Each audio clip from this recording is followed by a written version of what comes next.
Alors, bonjour les amis, composition 113 du 22 juillet 2026, les gens dévoués. Alors, c'est quelque chose aussi qui me tient particulièrement à cœur. Moi, j'apprécie tout particulier, j'apprécie les gens qui sont de bonne volonté, dévoués, dynamiques, qui vont de l'avant, qui font de l'initiative. Alors, on va voir une composition de genre et comment ça s'articule en masculin, féminin, toujours 80% des cas, vous connaissez nos compositions. Alors, le masculin ici, c'est l'assimilation des règles et une intégration normative. C'est comment on va recevoir des règles et les intégrer, se les intégrer, les vivre. Les féminins en face, ça va être une capacité à évacuer les excès de pression, à gérer finalement cette pression au quotidien. Alors, vous connaissez le circuit, le masculin, on présente le féminin, puis après, on fait un rapport de gens, comment ils fonctionnent les deux, quand il y en a un qui est défaillant, deux qui sont défaillants, quand les deux fonctionnent bien, et on va arriver au beau modèle des gens dévoués. Vous allez voir, ce sont des personnes qui sont remarquables et fascinantes à bien des égards. Alors, on commence tout d'abord avec le masculin. On a une première approche, ça va être de comprendre les règles. Ça, c'est dans la relation homme-femme, ça va se faire poser, ça peut poser des problèmes parce que justement, elle va se confier. Si elle se confie trop, il va mettre de plus en plus longtemps à comprendre en fait ces règles en disant bah, mais de quoi elle me parle, quelles sont les règles qu'elle pose, etc. Alors souvent, elle va poser, parler, parler, parler, et des fois là c'est problématique. Et des fois le réflexe c'est de parler encore plus pour t'as pas encore compris, je te répète, et là on rajoute encore une autre règle, puis j'ai toujours pas compris, donc là ça fait une sorte de distorsion, et c'est ce problème-là, et finalement, ben, en fait, elle n'a pas l'impression que lui, il écoute, et en fait, il sert juste à comprendre quelles sont les règles derrière. Si il ne comprend pas la règle, ben, en fait, il va pas la suivre, hein, c'est tout simplement. Et donc, si elle parle trop légèrement, il va avoir un réflexe naturel de se concentrer pour comprendre en fait tout ce qu'elle dit. Et si il n'y a pas de, s'il comprend pas en fait la règle derrière sous-jacente, il va pas l'adopter tout simplement. Alors, c'est pour ça, hein, s'il y a des basculements, ben, si la règle, si une règle, son inverse est dite, ben, ça passe pas. Ensuite, il va avoir à un moment donné, il va s'approprier cette règle. Que suis-je dans cette règle? Est-ce que ça me concerne et à quel niveau ça me concerne? Est-ce que je dois l'appliquer? Est-ce que je dois la faire appliquer? Est-ce que je dois en porter garant? C'est-à-dire, est-ce que je dois vérifier, surveiller que cette règle-là est en place? Ou est-ce qu'au contraire, cette règle qui arrive, je dois la combattre parce qu'elle remet en cause ce à quoi je tiens ou ma façon de faire? C'est plusieurs façons de s'approprier.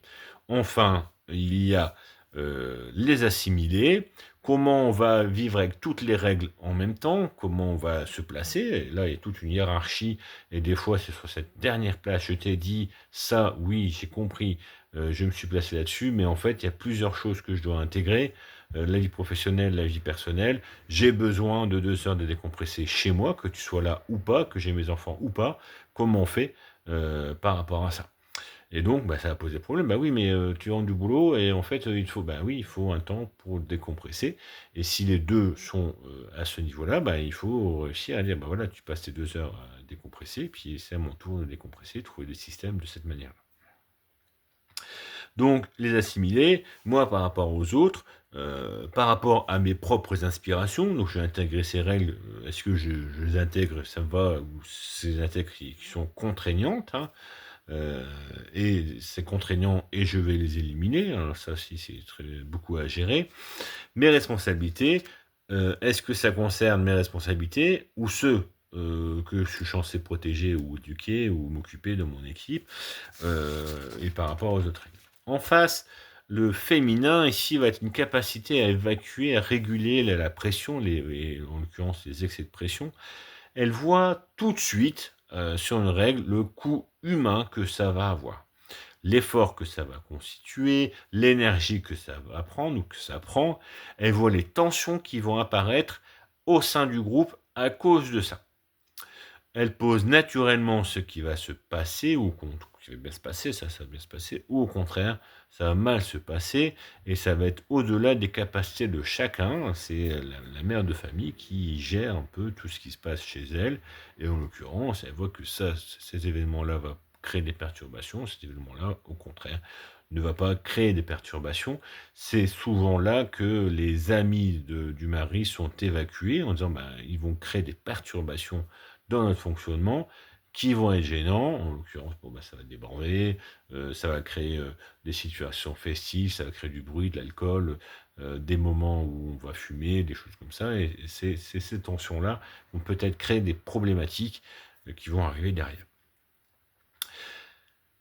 Enfin, elle va gérer, en fait, elle va mettre en place des stratégies pour réguler, pour diminuer la pression. Moi, j'en vois 4 grandes, vous en avez beaucoup d'autres, hein.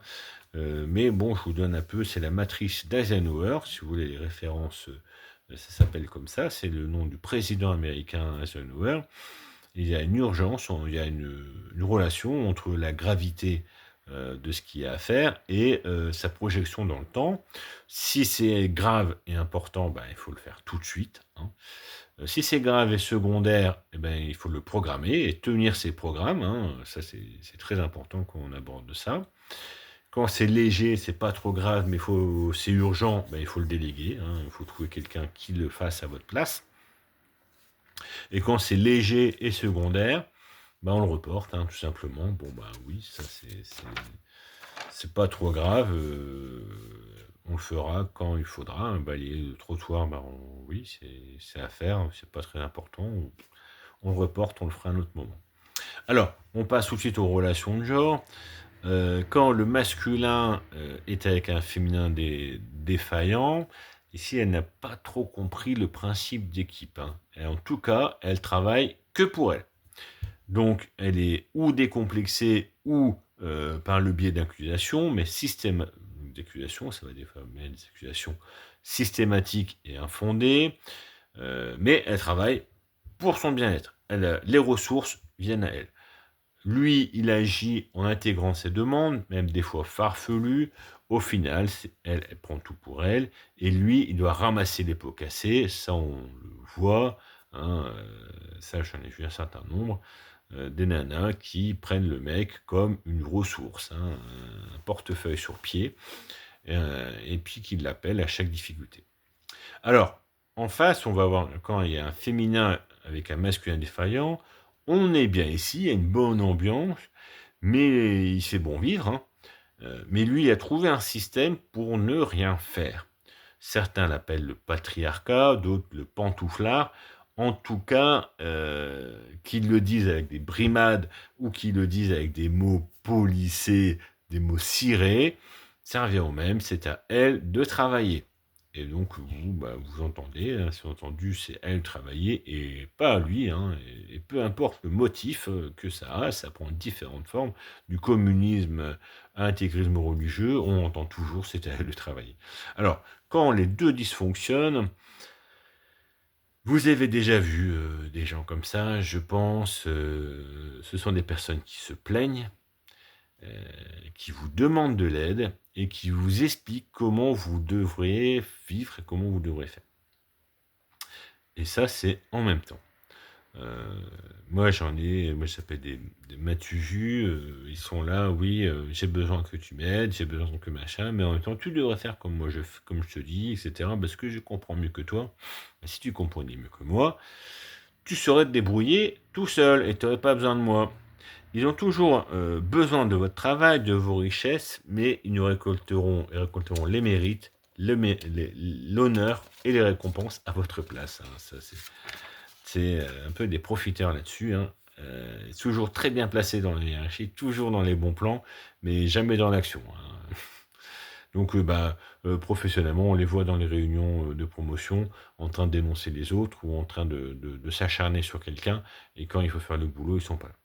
Quand on arrive sur le couple, quand les deux fonctionnent, on pourrait appeler ça une forme de bienveillance, mais c'est plus que ça. Il a, il a le cœur sur la main et elle a l'obligeance de toujours l'aider. Quand on dit se donner l'un à l'autre, c'est d'eux qu'on parle. Il ne pense qu'à elle. et tout ce qu'elle fait, c'est pour lui. Personne ne comprend ce qu'ils font réellement quand on les voit d'extérieur et en fait, c'est peut-être mieux comme ça. À très bientôt, au revoir.